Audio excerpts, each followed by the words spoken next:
Mr. Pickard, Here. Mr. Rupplinger, Present. Mr. Polachek,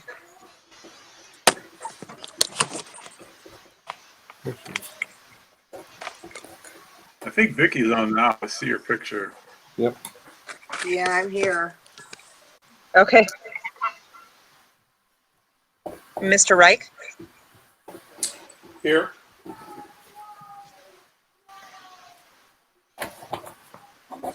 All right, everybody's here. did Mr. Polachek answer? Oh, No, he did not. Okay. thanks.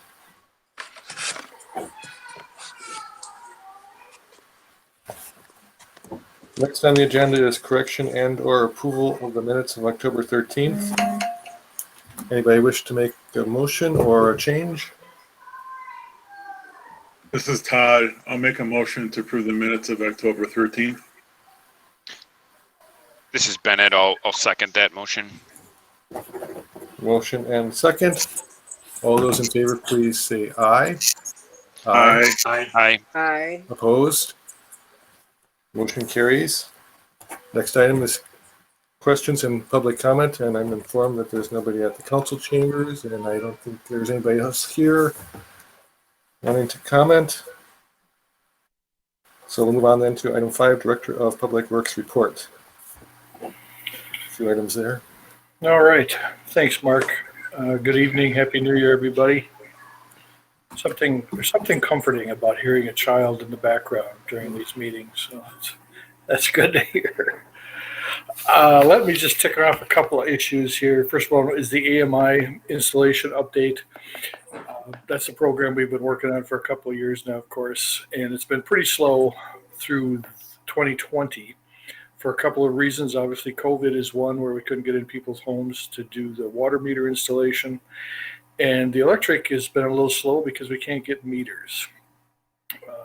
We found out the other day now that we'll be getting our next shipment in within the next couple of weeks. And then we've got a few more that we have to order to get our full complement. But the biggest reason for this is that we're kind of competing, if you will, with some pretty large entities. I know that We Energies is using the same meter, same system. I believe Con Ed or parts of Con Ed is using the same system. So, we made it pretty clear to our supplier that we're more important than they are, so we need to get our meters. But I think our next order will be a much larger one. And so rather than waiting for several small ones, we're just going to go ahead and bite the bullet and order a bunch of them in and get this thing done. Our intent now, again, is to have both sides wrapped up, water and electric. We're about halfway through the electric meter installation, and we're about a third of the way through the water meter installation. And what we're going to be doing starting in a couple of weeks now is firing up the online scheduling program that we originally had started looking at last April. And because of all the problems with getting into people's homes and that sort of thing, we put that on hold, but we're going to get that thing put back together here. And when we're ready to go, I think next month we'll show you exactly what that looks like. But what it amounts to is we'll send a letter out to people in a particular quadrant, if you will, of the city, and have them actually go online and schedule their own appointments. And that saves us, a lot of phone calls, that sort of thing. It makes it more convenient for the people whose homes we want to get into. And we'll be setting these up so there'll be evenings and weekend times, try to make it as convenient as possible.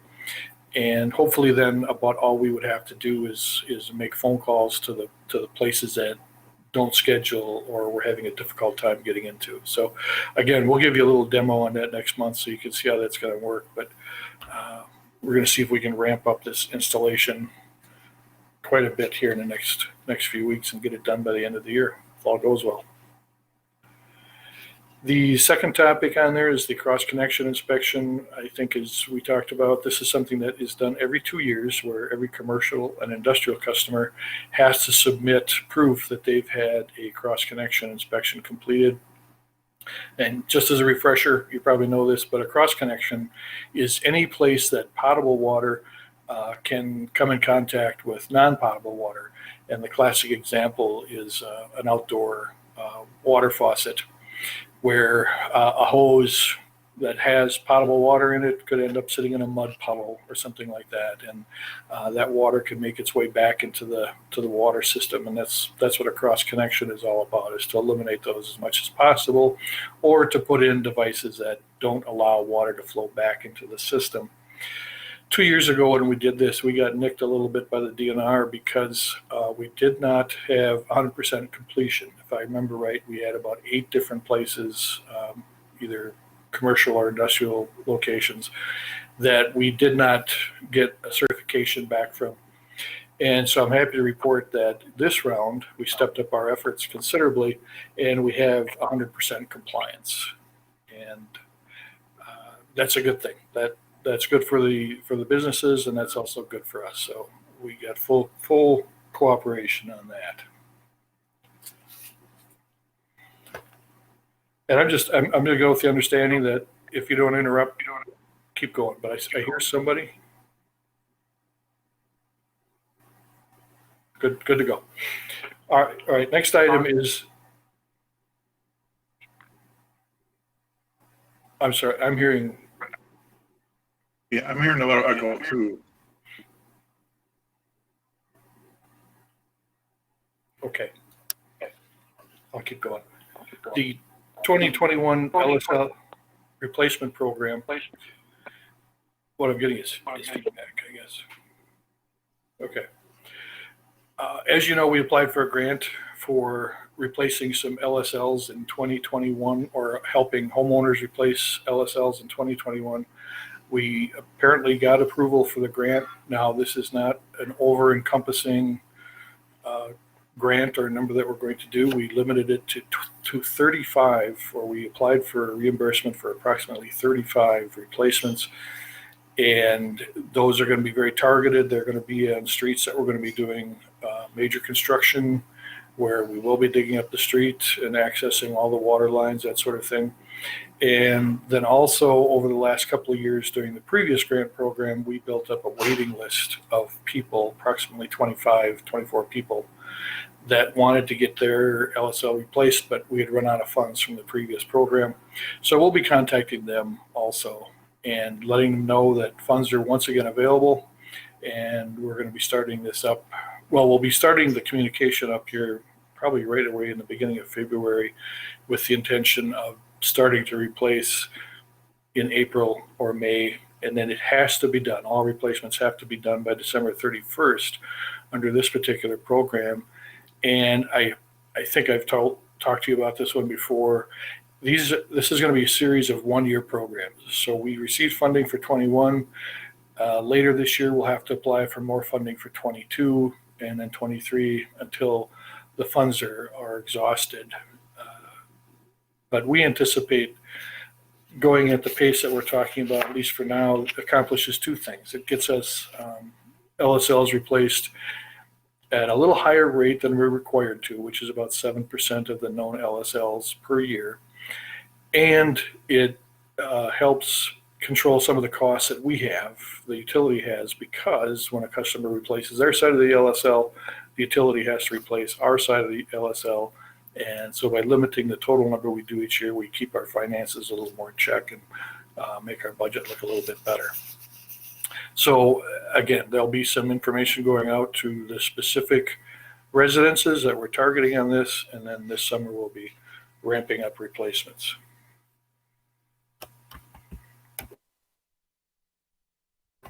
Excuse me, I had to cough there. I didn't want to cough in your ear. Okay. The next thing is the utility moratorium on disconnects. We are in the usual moratorium right now that typically lasts through middle April. This one has been a little unusual because it actually started, it was all last year for all practical purposes. We weren't allowed to do any kind of disconnects or take any kind of action, if you will, for people that were in arrearage. A group met with the PSC Monday, I guess it was, or was it last week? Anyway, and the PSC is now gearing up or indicating that they want to be able to end the moratorium on April 15th of this year. They understand the impact that the moratorium is having on utilities, which is kind of the minor issue, but they're also very well aware of the issues that people are having through the COVID thing, paying their bill. And so they put together an outline of things that we can do. And the number one thing is to be communicating with all customers who are in arrears that come April is probably the time when this moratorium is going to end and they have to have some plans in place. I believe, as we've discussed in the past, what the PSC prefers is that we put together deferred payment agreements, or what they refer to as DPAs. And so in the next few months, we'll be working really hard to get a lot of those in place, do a lot of communicating with the people we know that are in arrearage, and starting to work out these plans now, as opposed to waiting till April and trying to work them out, and creates a lot of stress, that sort of thing.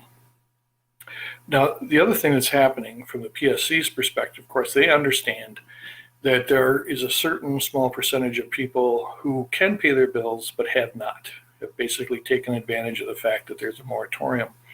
And so the PSC has pretty much opened the door to saying that if someone is able to pay and hasn't been paying, that they may not be eligible for any kind of a deferred payment agreement, and that we really need to focus on the people that need these agreements. So we will be communicating with those folks also and letting them know that in April, they're going to have to pay up, and they're going to have to pay everything. What we're doing along the line then also is we have not assessed any late fees, haven't set up any programs of, trying to think of the word, where we ask them to put down any kind of deposit or anything like that. So right now we're just trying to collect the precise dollars that we're owed, and we'll continue that through April 15th also. Now that's kind of a general overview. That's the PSC's perspective. What I'm very happy to report is, and we went over this with Betsy and Kristen today, we are really in quite good shape. We have not seen a real big spike in the number of dollars that are 31 days more or unpaid. We typically, at the end of the year, we see about $83,000 in arrearage funds. Right now, we're at about 106, or at the end of 2020, we were at about 106, which is, that's still $25,000. But we consider that really manageable. And what we're also aware of is that the number of people in arrears is not increasing. That what it appears to be is that we always have a certain number of people that are behind in their bill, and we have not seen a significant increase in that number. And so that's very encouraging. So in other words, what's happening is the people that are behind by a few more dollars, but we don't have more people going on that arrears list. And so we think that's pretty manageable. And with communication and working with folks, we're really encouraged that financially we should be able to ride through this pretty easily.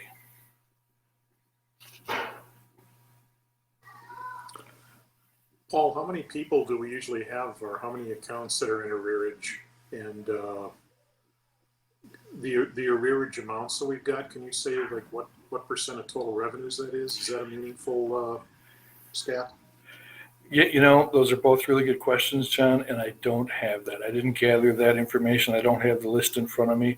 I can certainly find that out for our next meeting, because it'll be something we'll be talking about again, but I apologize. I don't have those specific numbers.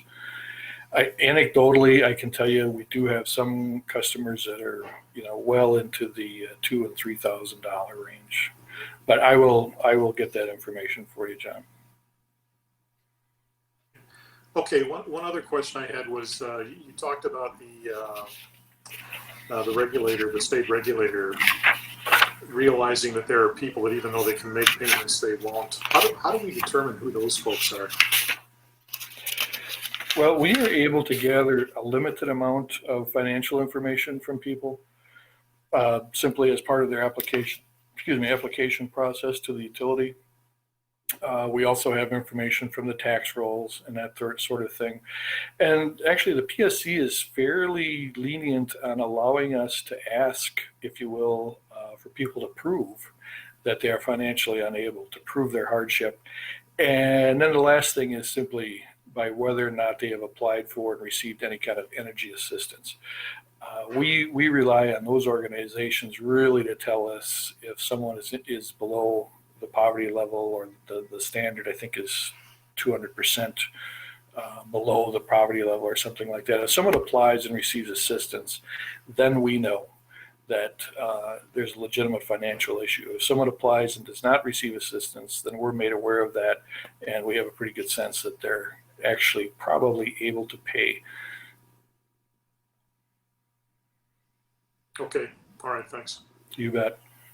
Oh, and the other thing I'm going to mention is that we will be referring people to these organizations more often, but there is a rule in place, and I don't know if we'll invoke it or not, but there is a rule in place that if we are able to indeed prove that someone could pay and didn't, we could possibly, and I'm really hedging this, but we could sue them for 3 times what they owe us. And so we make them aware of that also, and that tends to get some kind of response from folks occasionally that maybe they better pay the amount rather than have to go through that whole process. All right. Any other questions on that one? Let's see. Oh, next one is the wastewater treatment plant facilities. We are now in the process of gearing up to respond to the DNR's most recent effluent levels, and they have made some significant changes to the level and the strength of the effluent that we can discharge into Rock Creek. So we're kind of taking a four-prong approach to this.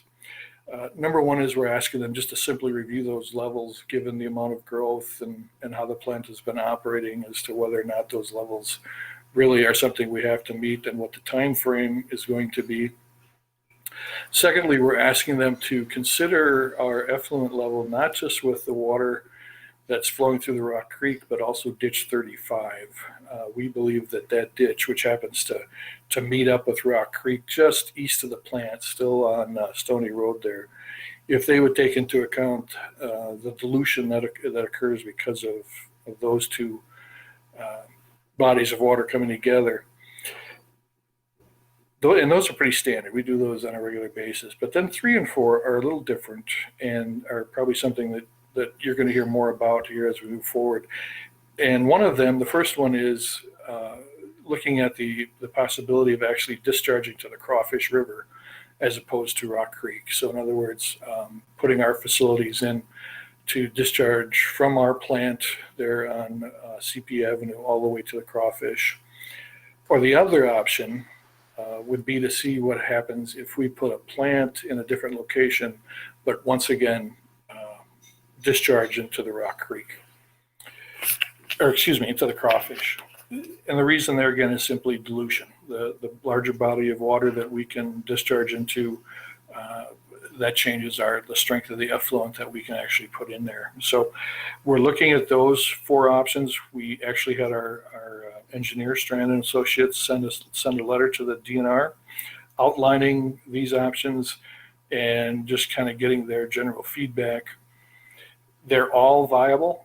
They're probably all necessary or going to be necessary in the future sometime. And they're all going to have a price tag. Now, we don't know what that is right now. That's part of what we're going to be working on.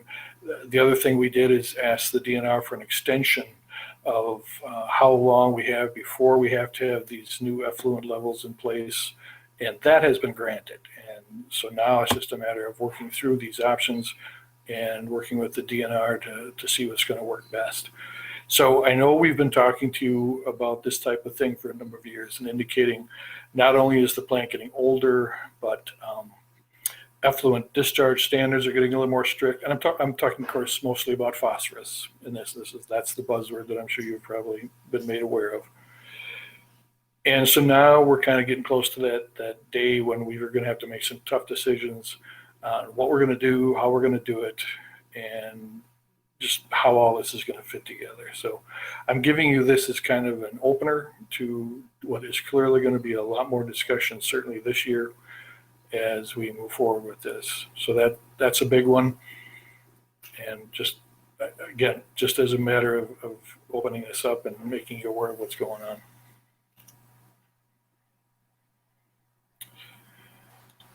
Do you have price estimates yet for these different options? Is that something that's in process or completed or will be revised multiple times? All the above, Mark. We don't have real specific numbers. I mean, we've got some very wide ballpark numbers, but unless and until we get a sense from the DNR what they're going to accept, what they would really like us to pursue, to lay out numbers now, I think would be really misleading. But this is something that's going to progress rather quickly as far as the planning of it. And so I do anticipate within the next couple of months for sure, we'll be having some more specific numbers and be coming back with you for some decisions on which direction you think we should go. So I'm gonna hold off on that for now, if that's all right. And the level issues is all phosphorus or mostly phosphorus plus something else? It's being driven mainly by phosphorus, but it's our suspended solids, our biodegradable oxygen. It's really everything, and it's across the board. And this is not just Lake Mills, but the DNR is being more strict with everybody on all the standards going into different bodies. Nothing with PFAS yet, right? Oh, stay tuned. Yeah, I know. Not yet though, right? That's a 4-letter word. Mark. But yeah, we're well aware that. In fact, I think Dan mentioned that last time in one of the meetings. That's going to be coming at us too. Absolutely. Yep. Some of it also has to do with the fact that the conditions on Rock Creek changed with the fish hatchery. So the fish hatchery isn't putting out as much water as they used to, and so the flows there have changed. So that's substantially limited our permit numbers too. So it's a combination of issues. Yeah, and it's due. I mean, the plant is old and things are changing, so we're due for a significant upgrade here. Well, an old plant does not trigger tighter limits, though, normally, right? Oh, exactly right. Exactly right. Not only capacity, but technology, and Yeah. you got it. You're Yeah. exactly So the reason for the change limits are fish hatchery flow. Do they think technology has improved to make lower limits more cost effective, or who knows? Yes, you are correct. Okay. We still have debate as to whether the numbers they're giving us can even be measured. Now, I'm sure the technology will change here shortly, but that's how small it is, Mark. The numbers are so small that there's a debate as to whether we can even measure them if they put them in a permit.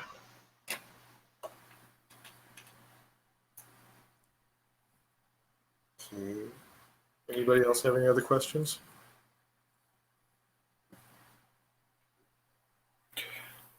Okay, the last item I've got is snow plowing, and it's just a very quick one. We haven't had, that many snow events this year, or last year, if you will. I don't know what we've got coming for this year.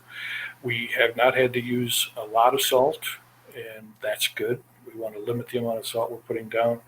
As I mentioned, I think a month or so ago, we've got some new drivers, some rookies, but they're doing well. They're learning, and we're real comfortable with how that's progressing.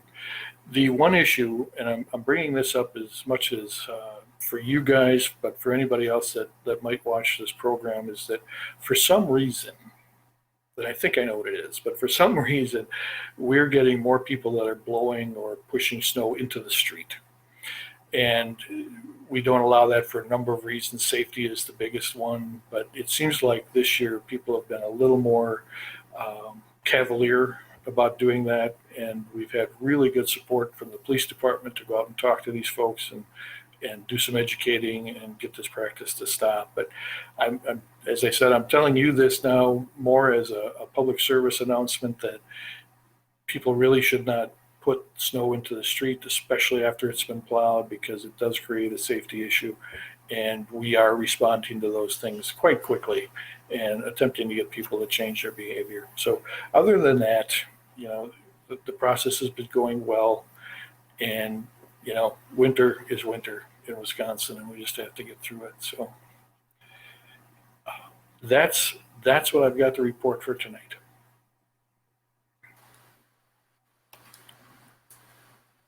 Okay. If anybody has any questions, if not, we'll move on to item 6. Discussion decision on Public Works Board meeting time. We talked about this briefly at our last meeting. For many, many years, the Public Works Board met at 7 p.m., as do most city boards. There was a request to move it to 5 p.m. Consensus that was fine, so we moved it to 5 p.m. The requester is no longer on the board, so the question is, does it still make sense to do it at 5, or would the board prefer 7? I don't know how we should move forward. I'd suggest maybe we could have a little discussion, or somebody could make a motion to either move it or keep it where it is.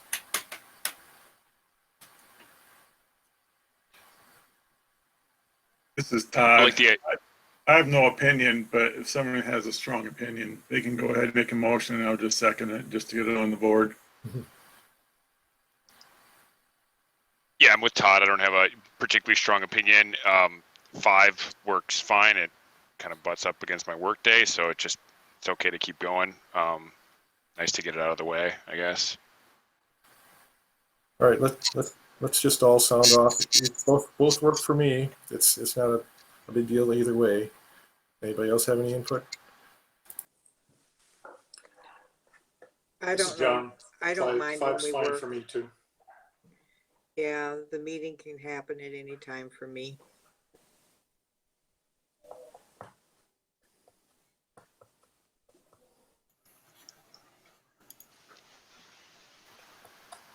I think that's pretty much everybody sounded off now, so Greg Polachek hasn't chimed in yet. I know he's on, but his mic Oh. doesn't seem to be working. Well, I think you can hear me, but I can't get my camera to work. I'm okay with 5. Either way, it doesn't matter for me, but I'm okay with 5. That's okay too.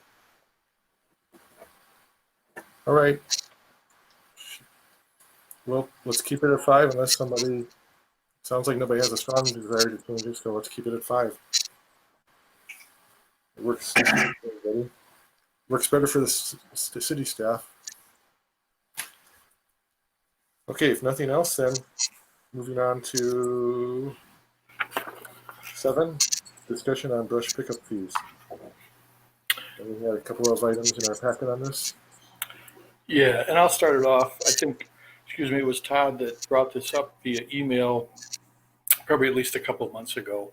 And so I tried to put together just some basic information about what we're doing, some real ballpark information on what the brush pickup is costing us. Now understand that brush pickup is all brush pickup. And then tried to put together just kind of an assumption, if you will, a very rough calculation of what it is costing us based on some very broad assumptions. And I guess I just want to make it real clear that the numbers we put together are not going to be real accurate because, quite honestly, we don't really track this that carefully. We have a general sense, like I say, of what we spend on brush pickup, but that's the free pickup, after storm pickup, that sort of thing. But I think if Todd's point is that we probably are not, well, it's not cash flowing. We're not collecting as much as it's actually probably costing us to do this program. And so then it becomes a decision on your part as to whether or not that's the way you want to operate it or not. So I simply put this together for discussion purposes, and Dwayne is on, and between the two of us, if you've got questions, we can probably answer. But again, I think the decision is more philosophical as opposed to practical. Well, this is Todd. I do see a lot of brush in the summer, And a lot of it's so small. So obviously people think that they can, $15 is nothing to pay to pick up something they can take themselves. So it's just too cheap. I mean, we do offer 2 weekends in the fall and spring, so people can take advantage of that.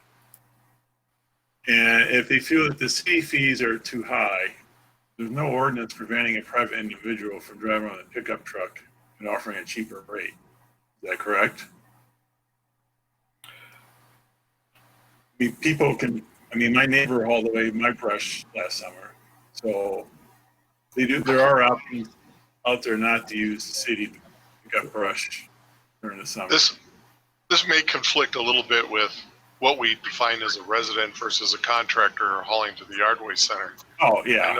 I know that we haven't done much on that yet, but a lot of the research we've been doing in the last year and a half has been trying to figure out where we're headed and how we're going to handle some of those issues.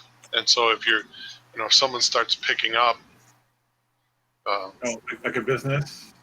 like a business, they may have to start paying fees associated with it rather than a private individual who pays us and we dump it. Right.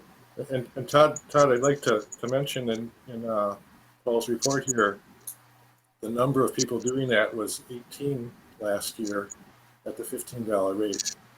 Yeah. So, as far as number of people, to me that seems pretty low. Yeah, I would agree with that, Mark. I was surprised at how few. Yeah. I thought, I wasn't quite sure what that number was, but yeah, now that you bring it up, it is small. This is unusual because I do see a lot of brush pickup, unless maybe people realize they got to pay it and then they change their mind and take it themselves. Yeah, I mean, I'm sure that happens. I see people put out things like TVs for the garbage guys, and then I know they're not going to pick those up. Yeah. So, yeah, I think that does happen. They put it out there, it didn't get picked up. Oh, call the city, or just get tired of it sitting there and they take it themselves. All right, I mean, I'm kind of rethinking this. I mean, 18's not a whole lot. So I guess if you just keep track of those numbers each year, maybe if it reaches 25, somebody else has a different opinion. Todd, I definitely see where you're coming from with it. I think you have a good point with the ones that aren't scheduled, and they just put it out there. I don't think anyone wants to see that particular. I like the aspect that, I've never taken advantage of it, but I like the aspect that, there are 2 free brush pickups and $15 to get stuff picked up. I just think that it's a nice look for the city and like a nice service to provide. But I could definitely see increasing the fee for the unscheduled brush pickup to act as more of a deterrent. Now, granted, there are not a whole lot of volume for that, but ideally, you'd hope that there would just be 0 for that figure. Yeah. I mean, I expect some sort of, people using this program. I was just concerned that it was like 100 or in the hundreds, but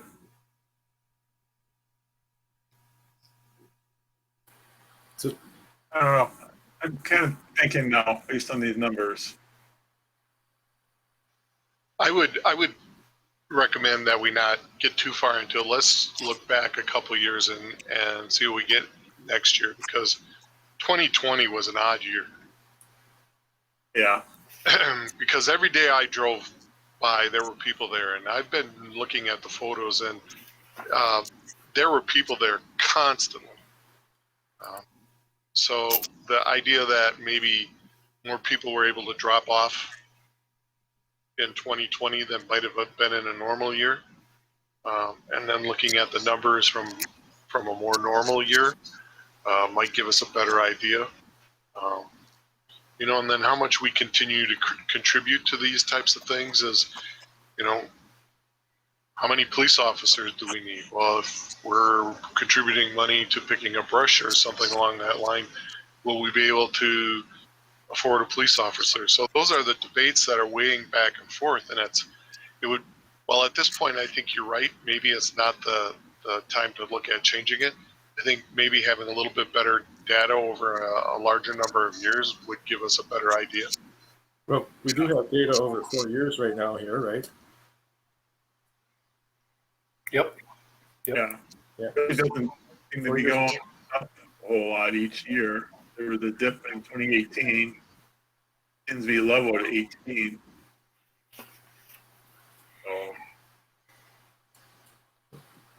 So, To me, you put your effort where the cost is, and the cost of this at these service levels is low.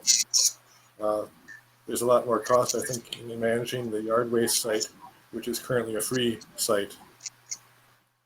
which is a huge expense. Yeah. That was kind of a trade-off, though, if you remember, Mark, when we got required to stop letting people burn. We then went to pickups on a monthly basis, and then, I don't know, about 16 years ago, we stopped that. We went to 2 times a year and a paid pickup or a drop-off at the yard waste site. Well, that's worked well. You're right. There's a lot of cost in that one. So I'm sure that there's a lot more money being expended in that area and could potentially start to double or triple. So, Well, based on these numbers, which aren't really going up a lot, I think this issue is kind of a teeny drop in the bucket. Mark and Steve are right. The actual yard waste site itself is the issue. So, If we're still going to be pursuing the composting in the future, that might be the more appropriate time to address whether or not we're even going to do the brush pickups and what would be the cost at that time. Vicky's right. If we're still going to be pursuing it.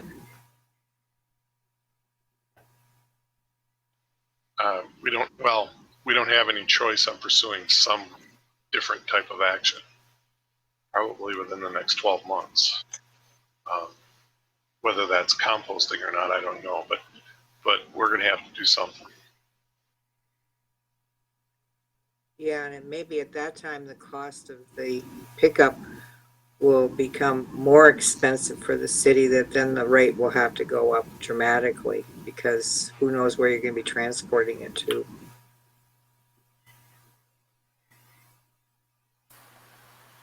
Maybe by that time there'll be a commercial service that'll go out and pick up brush for people. Okay, so for right now, I'm not going to request the decision agenda item. So if somebody else wants to, that's fine. But at least I got these numbers. So thanks, Paul. So Yeah, thanks, Paul. Thanks for putting the numbers together, and I think it's good information for the city and the board.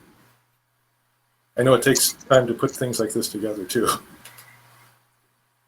If nobody else has anything on this topic, then we will move on to number 8, discussion presentation of construction plans of West Lake Street, Reed Street, and Jefferson Street. And the small document in our packet. Steve or Paul, you have anything to say there, or do you want me to take her away, or how do you want to approach this? Yeah, anything overall, and then I was thinking we could go not every page, but the plan view pages. Sure. I think the first one is page 14, and maybe you have something to talk about on each of those pages, and if not, let us know, and we'll see if anybody has any questions. Okay. Sound good? Yeah, sounds good. I can share my screen. Does everybody want to try that? Yeah, sounds good. I mean, for me, that comes up pretty small, but I believe there's a way you can make that bigger.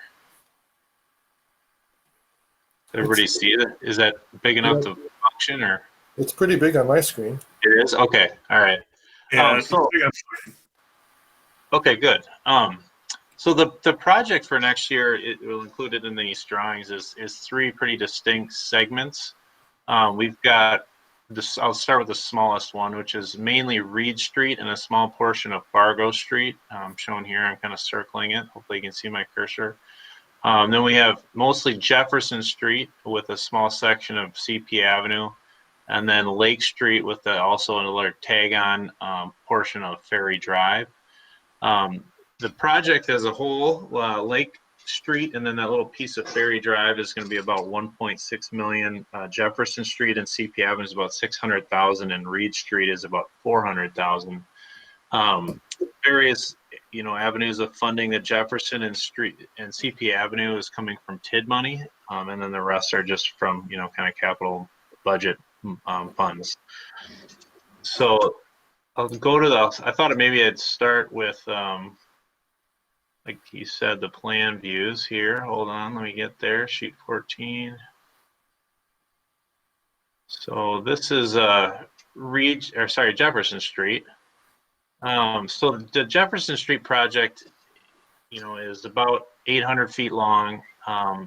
This one sheet here, sheet 13, kind of shows one of the main components of the project, which is a sidewalk connection between Grove Street and CP Avenue.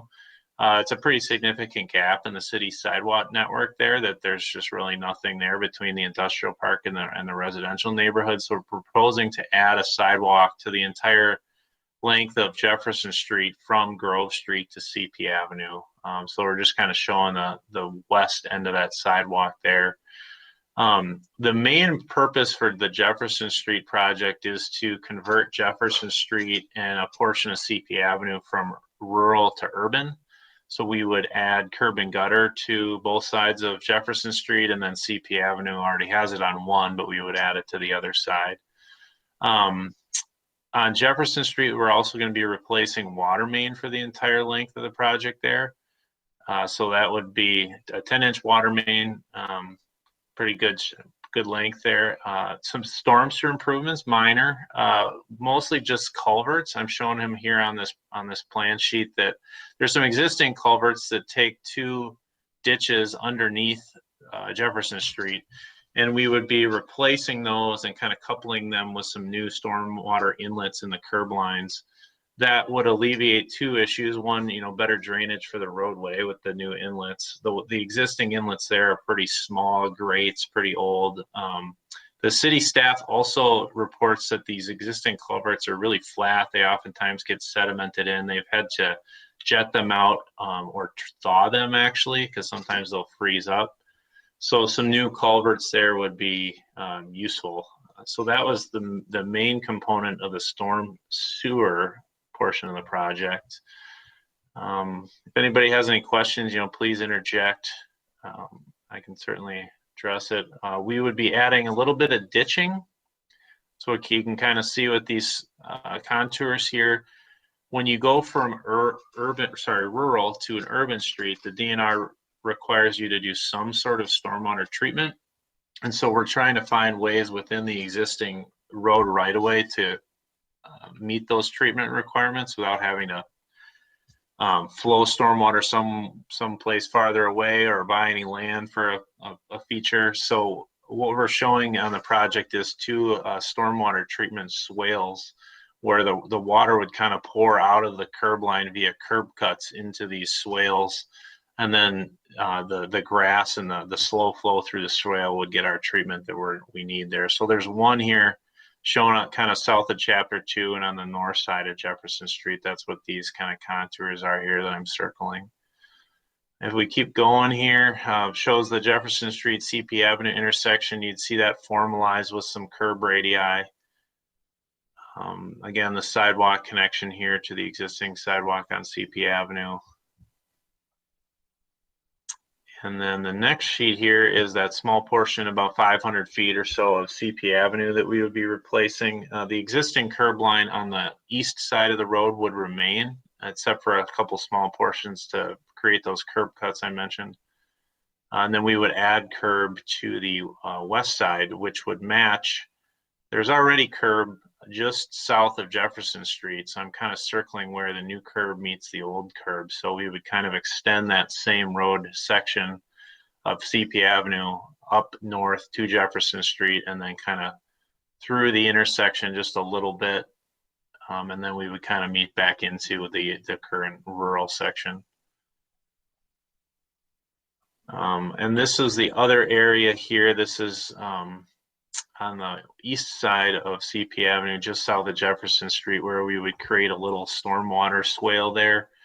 That would require the sidewalk to be moved, kind of out towards the right of way. We have a really wide right of way there. So there would be a little kink in the sidewalk, but that would still be within the right of way. And that would allow us to have that stormwater swale in the terrace there to get the stormwater treatment we need. So that, I guess, is kind of that project, summarized, that segment. Does anybody have any questions on that section there? I understand there's a lot of high school students who walk this way. I'll throw that to city staff, I guess. I mean, I know there's no sidewalk, but I'm not sure how often the roadway gets used for walking. There are a lot of walkers, but I imagine most of them are high school or students. I imagine that most of them come out of the trailer areas along East Lake Street. That was brought up in a public hearing years ago. We put sidewalks in the Grove Street. Somebody in favor mentioned that a lot of high school students walk this way. Yeah, the street doesn't really lend itself to having sidewalks on both sides, Yeah. but the south side does allow us to be able to get it in, and it does provide a pretty significant connection that starts tying the east side into the central area of the city.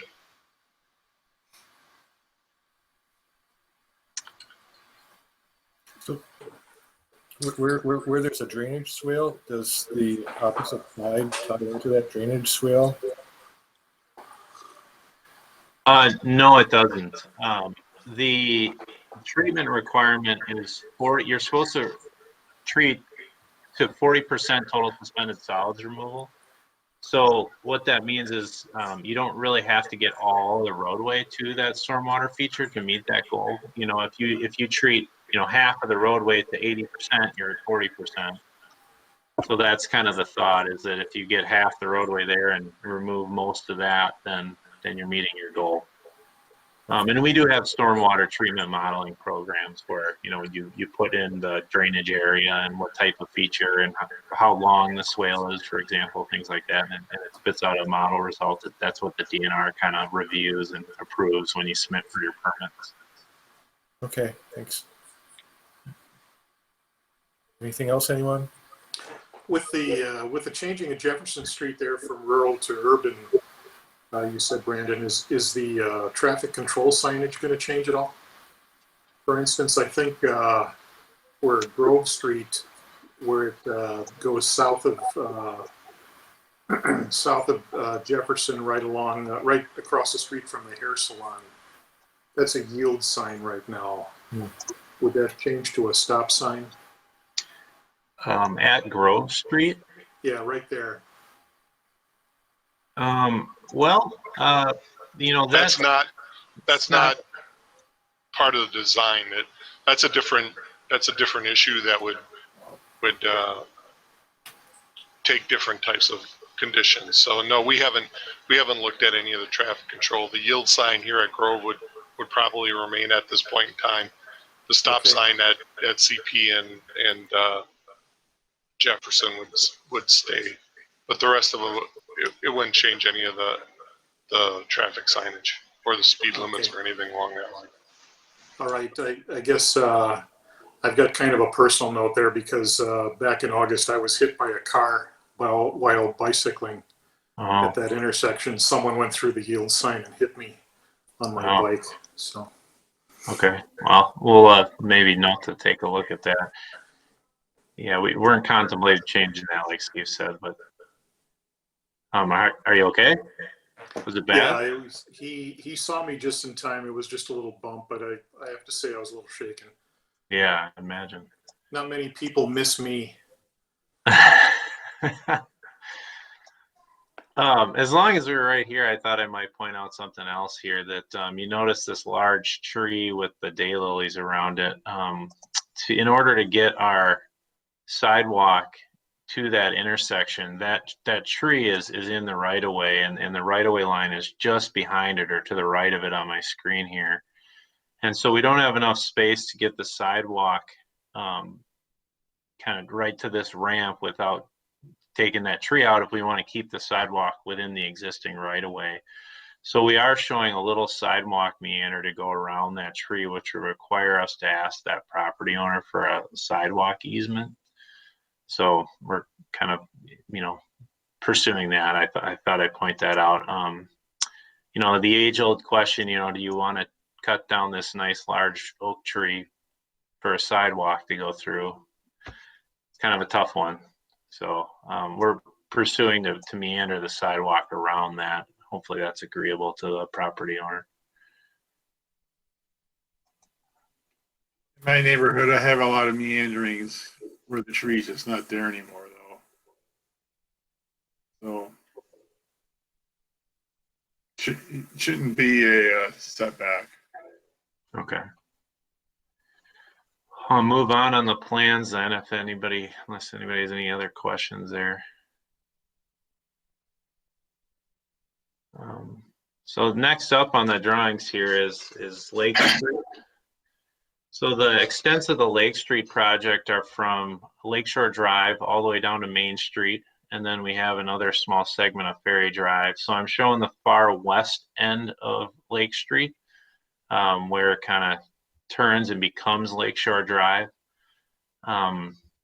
We're replacing water main and sanitary sewer this whole stretch from Main all the way to Lakeshore Drive. We're tying into a stretch of sanitary sewer that was lined maybe 5 years ago on Lakeshore Drive. So after this project, we'll have, new basically sanitary sewer on Lakeshore Drive all the way to Main Street.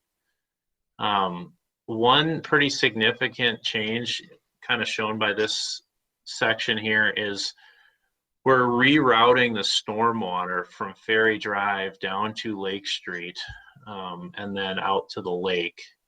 Currently, the stormwater is on Ferry Drive. There's a low spot just north of Lake Street. Why don't I get to that sheet? It'd probably be easier to look at.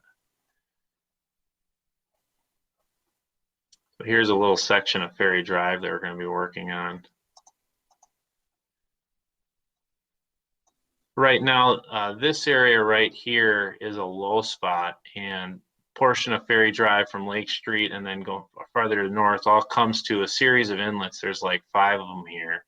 It's a pretty big drainage area to the north especially. All comes down Ferry Drive to this section here. And then it's collected in all these inlets, 5 or 6 inlets. There's maybe even more. I'm just trying to count them real quick. And then it is sent into a small pipe. It's like an 18-inch storm sewer that goes behind people's houses. The houses that are on the north side of Lake Street, and then eventually makes its way to the lake. But the problem there is when you got a public storm sewer that's in people's yards, and it's an extremely undersized pipe.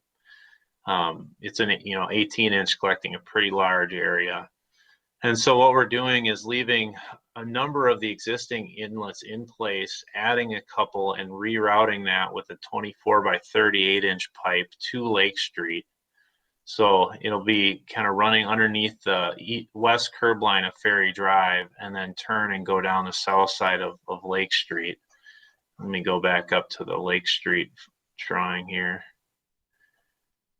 So it'll run on the south side of Lake Street and then come out to a new outfall to the lake. And on its surface, the new outfall might seem like, oh boy, like what's that going to do for, water quality and things like that. But we're really honestly not sending any new stormwater to that spot.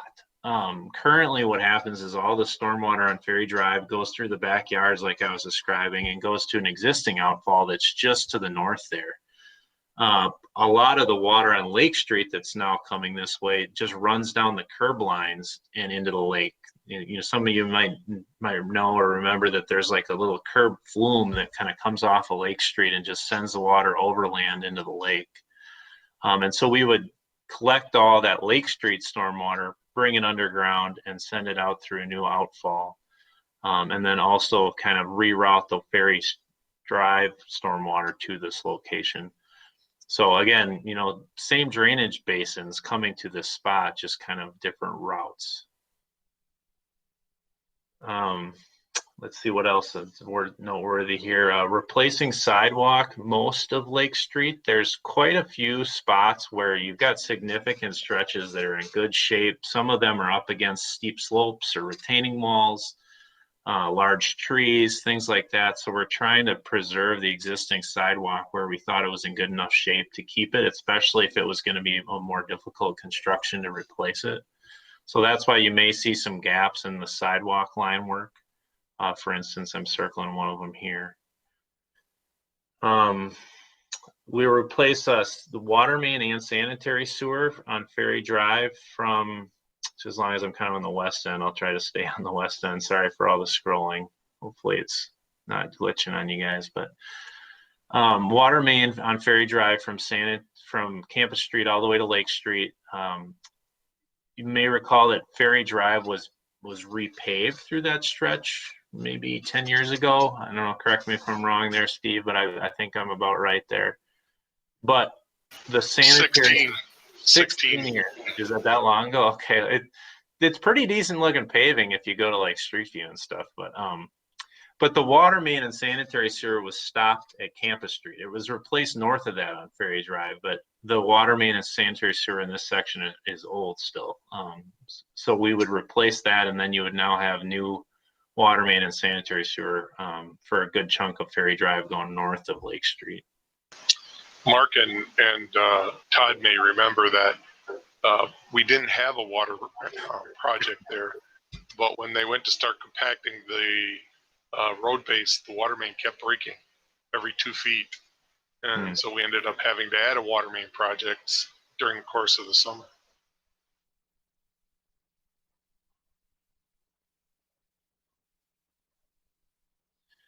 All right, well, I'll just kind of keep moving east on Lake Street. You know, this one's not a whole lot to note other than you just replacing the roadway and all the utilities here.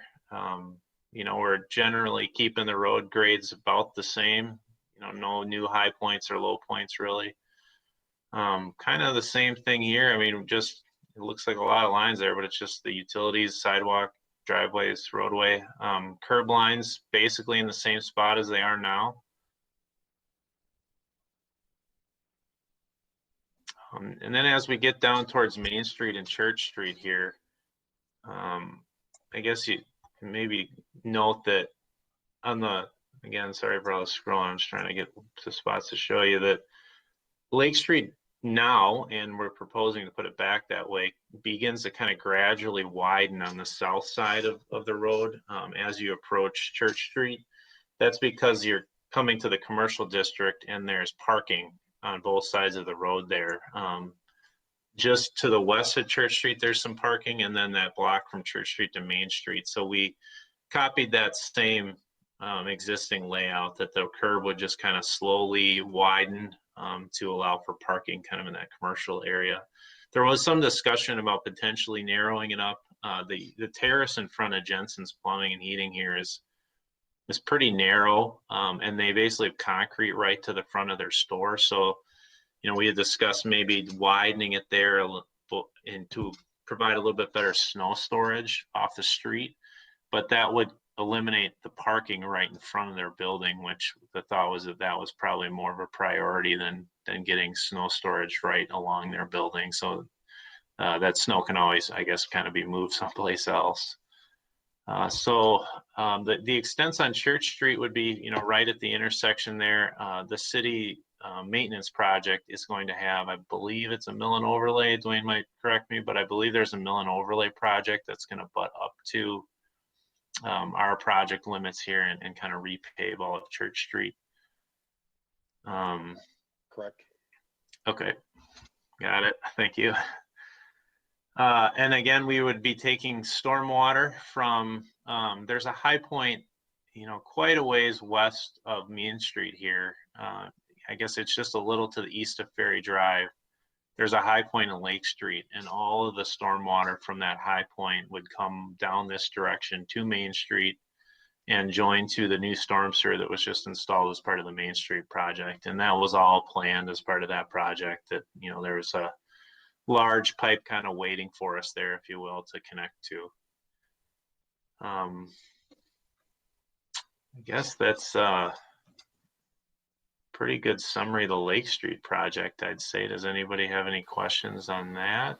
Oh, one other thing I should mention is just recently we decided to add a replacement of, there's two big green, that's the nickname, big green light poles on this block, and we're going to replace those with the same light poles as the Main Street has right now. Those are not shown on any of these drawings. That was kind of a recent addition. Other than that, does anybody have any questions? Mark, here I have just on the west end of West Lake Street, the where it goes by the lake there. I know you said that the stormwater is all collecting the same stormwater as before, so this is, pretty much no different than it was before, but is there a way to improve the stormwater quality? Oh, thank you, Mark. Yes, we are planning that. There's a rather large, at least if you compare it to the other ones around it, manhole shown right here. Oh, yes. That is going to be a stormwater treatment manhole. That there's these kind of pre-manufactured structures where there's baffles in them, and it kind of forces the stormwater to flow a certain way and drop sediment and pollutants out of it.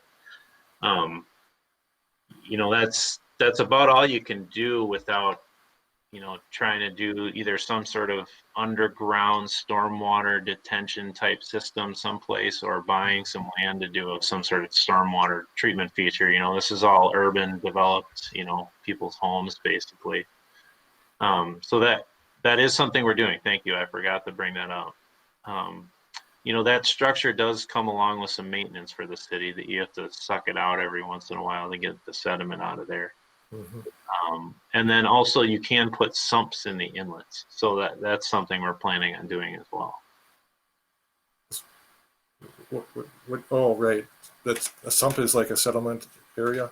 Yeah, like the bottom of the inlet is, a foot or two below where the pipe flows out. So, the water drops in, it's got to kind of build up and then flow out.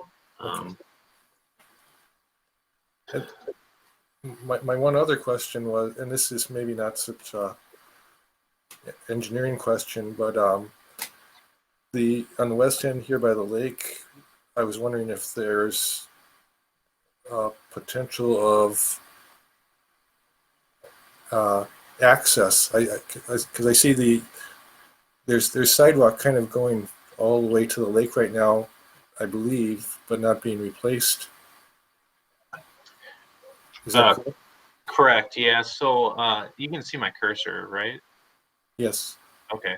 If you don't move it too fast, it helps. Okay. So this area right here it does have sidewalk, and that was planned to be one of those sections to just kind of stay. We would match up to it.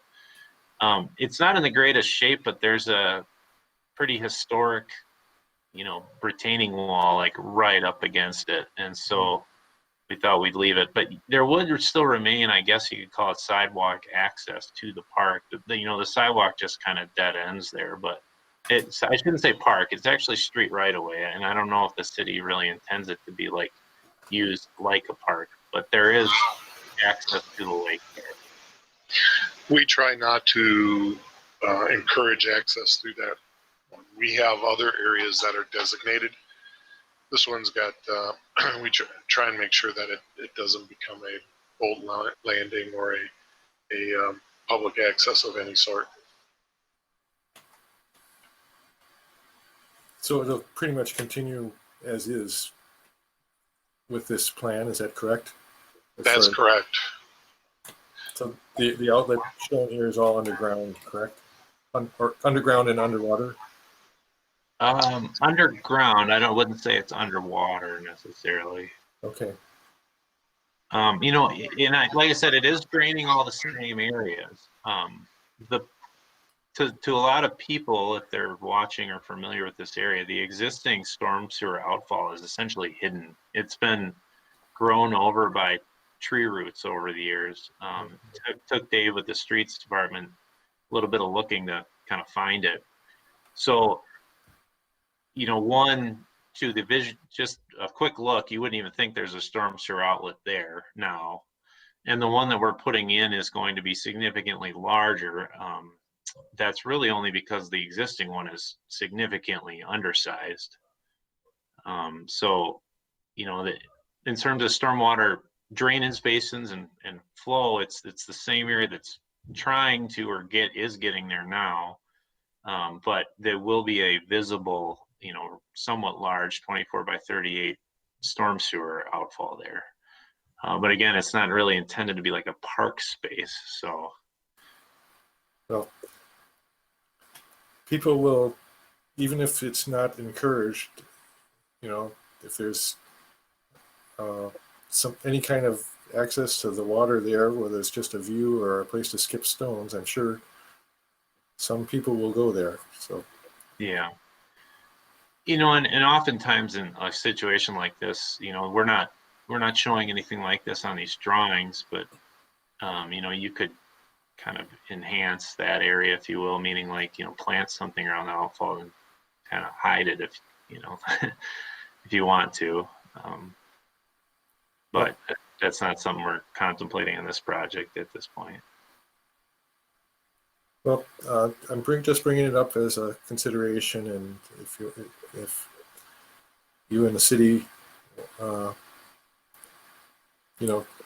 think about it ahead of time before it's built rather than afterwards, Mm-hmm. in case they're, and try to anticipate issues. That's I guess my point. Sure. Okay. Anybody else have anything on West Lake Street? All right.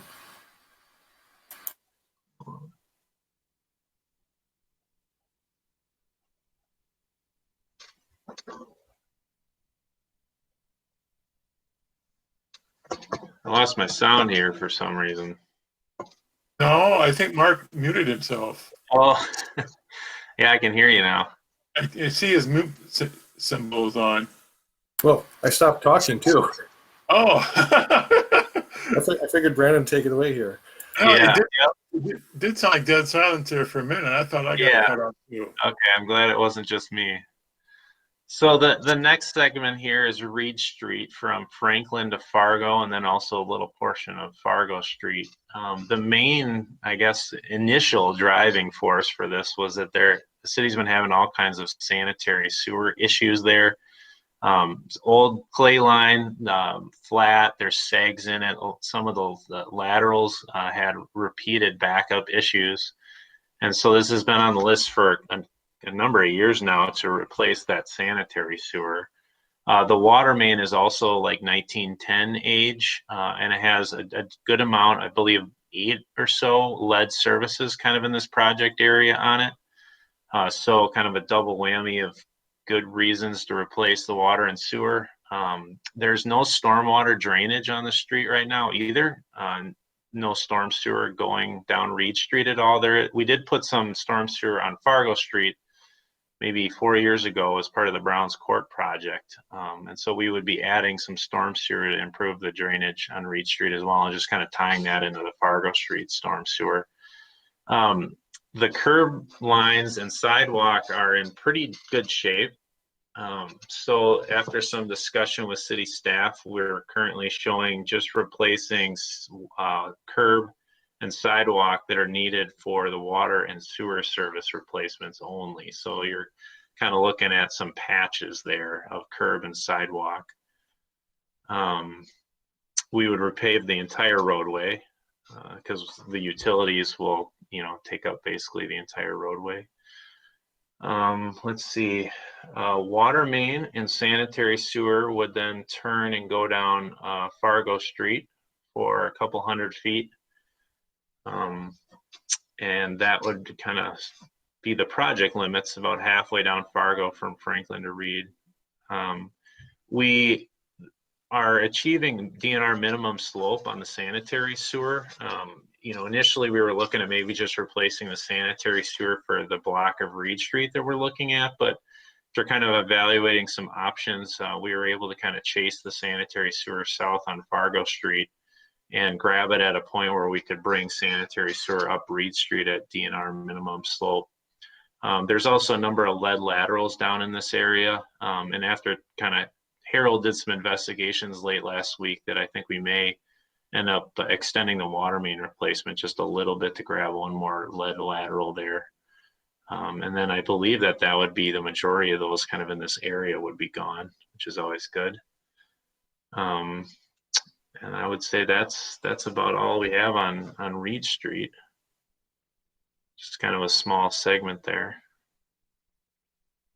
About a 600-foot long project between Fargo and Reed Street. Can you go back to Westlake and point out where the water mains are on that street? There was a request. The new water main, Steve? Yes, the new water main on Westlake. Okay, I'll do my best here. I'm starting on Main Street. I'm gonna try and trace it with blue.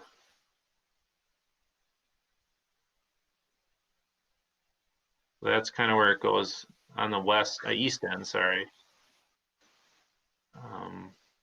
And then going the wrong direction. It continues on the north kind of half of the roadway of Lake Street.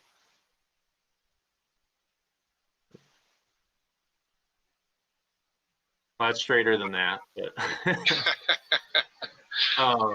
yeah, and then it's basically on the north half of Lake Street for like most of the project length. Yep, pretty much the whole project length, And then we're connecting to the existing water main on Lakeshore Drive. So this is Greg. Are the homes on the south side of West Lake Street getting connected to the new water main? Yes. Yep. Every home along this project length will get reconnected to the new main. Okay. And the high point, at one point you said there was a high point really on East Lake Street that went into a new larger pipe on Main Street as part of last year's Main Street project. Is that the same thing that is existing now, or is that a change in water direction from that high point? In other words, did that high point always connect to Main Street? Yes. There's basically no storm sewer on Lake Street right now, so it just kind of flowed in the curb lines. The high point is right about here-ish. Yep. You see the green line? Yep. So our new storm sewer would start over here. We'd have our first set of inlets, and then we would have storm sewer that would flow east, kind of right on the road center line here. Okay. And you see how the road profile is going down, down, down, down, down. Yes. So there's kind of a low point here, but that is an existing low point as well on Lake Street, and we're going to have some storm sewer inlets there to grab it. But then the storm sewer will continue to, I'm doing a terrible job there, but to Main Street. And then this was the manhole here. Yep. That was installed a couple of years ago. Okay. Will the finished surface grade remain the same, or is that changing at all? It'll change some. Excuse me, definitely some. Yep. But pretty minor, like let's say generally less than a foot. Yep. Okay. Thank you. Sure.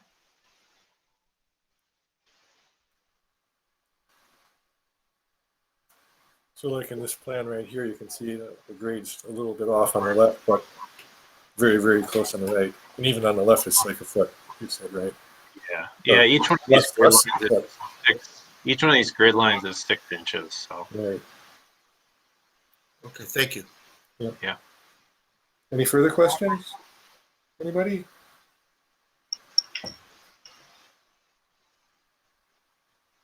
Nice presentation. Thank you very much. Thank you. Yep, thank you. All right. That was our presentation on construction plans. Next is number 9, recommendations for future agendas.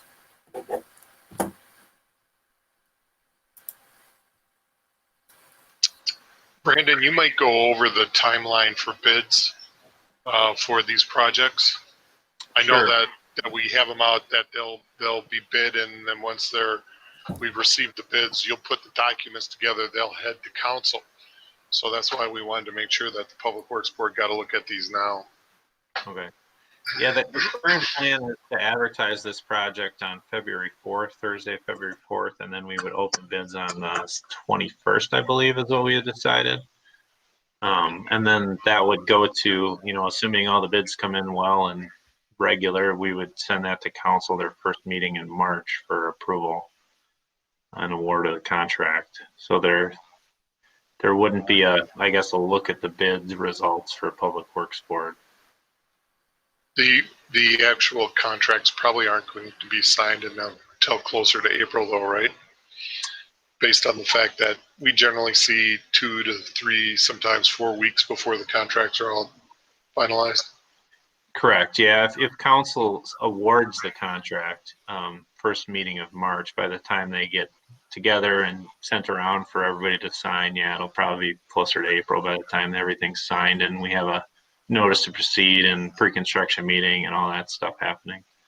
But we'd like to see this project start as soon in the spring as we can possibly get going. Right. And, we hadn't quite got this far, Steve, but my thought was to leave a pretty lengthy time frame available for the contractor. Usually you get better prices that way. So if there's any dates that anybody on the Public Works Board especially would like some segment of this to hit, by all means, this would be great to hear now.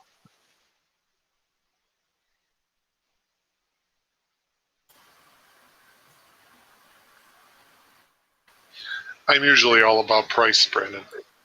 Yeah. And then, there's there's not like there's a big, seasonal reason why these roads would need to be back open by a certain date. But you do want them done by the next winter, right? I mean, before we hit Oh, it. Yeah. correct. Yeah, I'm sorry. That's one of those things where in my mind, like end of October is kind of like this typical end of the construction season. Right. So that, we would have a completion date in the contract, but, it'd probably be sometime in late October or something like that, which is Right. a pretty good window if you're talking April to October. Okay. Anything with landscaping in the spring of 2022, or they should be able to do landscaping too? If they're not seeding till October, it might not catch very well. Oftentimes, we'll have like a substantial completion and a final completion date that are different from each other. So the substantial completion would say the roadways are paved and back open like, September 15th, but then they have, I'm just making this up, but then they have till October 15th to complete all the landscaping, restoration, seeding, that kind of thing. But then there is always a warranty period where, if the grass doesn't grow like it should, and they'd have to come back in the spring, that warranty period is about 1 year. So they would have to come back and address it if it doesn't come in well. And, that's the risk that they take. If the contractor runs too far into the fall to get their seeding done, then they may have to come back in the spring and redo it. So. Okay, thank you. So one timing thing I can think of, and really the only thing, is the Jefferson Grove intersection. A lot of high schoolers drive through that intersection to school in the fall. Okay. Starting September 1st. Yeah. Well, that would be, I guess, right in that intersection, Mark, we're not really doing anything other than that little sidewalk connection. So that, I didn't remember exactly what it was, so. yeah. So if it's just making sure that intersection is open, I wouldn't be too concerned about it. You know, if you want access to CP Avenue to the east, then, you know, maybe we'd have to set a milestone to get this segment of the project done, you know, sooner. But But the high school can East Lake Park Place and Grove Street can reach East Lake Street via CP or via Grove Street. right. So that's not a big deal, I don't Yeah. think. Okay. All right. So we're on future agendas. Anything else? I was going to ask construction season next year. What's that looking like? Or this year, I should say. Is it full or is it normal or is it light? Well, I was going to make a joke at the beginning that, you know, last year might have, you know, we had Main Street, Mulberry Street, and that was kind of crazy. And then last year was a little bit, you know, lower. I think it's going to be busy again. I don't know. Between this one, you know, it's $2.5 million road and utility project. That's pretty good size. And then the boat launch. You know, we have Tyranina Ridge subdivision is supposed to start up in March, down off of Mud Lake Road. Various private projects. You may have noticed the 1204 Main Street project happening. What about Brookstone. Brookstone Phase 7 should be going this summer as well. and what about other outside the city projects that Strand has visibility of? I mean, I would say it's like pretty average as far as I'm concerned. I mean, we could definitely kind of like do some analysis, but from what I'm hearing in my department and stuff, it seems like it's, you know, pretty average for communities like Lake Mills and around the state. So. Yeah. Okay, thanks. All right. Anything else on agenda? Okay, then we'll move on to number 10, and I shall declare the meeting adjourned. And thank everybody.